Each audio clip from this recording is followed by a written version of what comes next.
Hi, this is Jamie Davis, the Podmedic, here at the IRCP conference, the International Roundtable for Community Paramedicine, and I have Marjorie Signer here. She's from Unity Medic Collaborative. Did I get it right? Absolutely. Great. And she was talking about an urban delivery model for community paramedicine, a little bit different than what most of the speakers here, where they're focusing a lot on rural delivery models. So I wanted to really get Marjorie's input on some of the things that she's doing in Cincinnati with Unity Medic Collaborative. Thanks, Jamie. It's great to be here. This has been an awesome opportunity, and we're really excited to be a part of the community paramedic movement because in an urban environment, even though we have almost service saturation, there's still a large number of non-emergent and primary health care concern calls that come through our 911 system.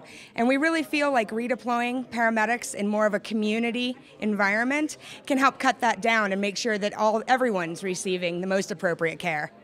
One of the biggest challenges we hear is engaging stakeholders. And in an urban setting, you have a lot more stakeholders, more hospitals, more physicians, and other medical providers.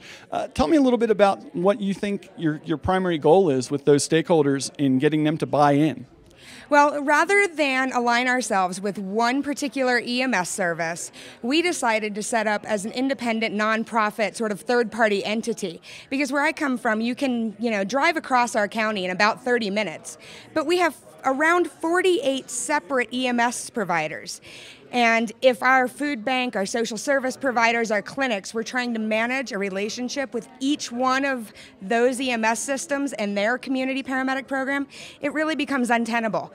So by having one community paramedic program that works with all of the EMS systems and then manages those relationships with the referral partners, it really becomes a system that can grow and sustain itself.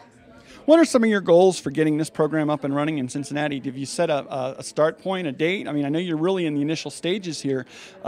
Moving forward, what are some of your goals for when you can start moving and actually taking care of patients? Right.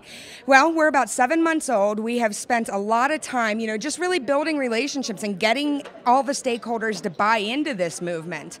And what we found over those 7 months is that we don't have a lot of data that explains why individuals rely on the emergency medical resources as their primary gateway to care. So our very first sort of feet on the ground task is to do a vulnerable population needs assessment that explains why people have, chosen to engage in the behaviors that they're engaging in, so that we know how to design a direct service program that is going to help them overcome their, real barriers to care and the barriers to care that they think they have.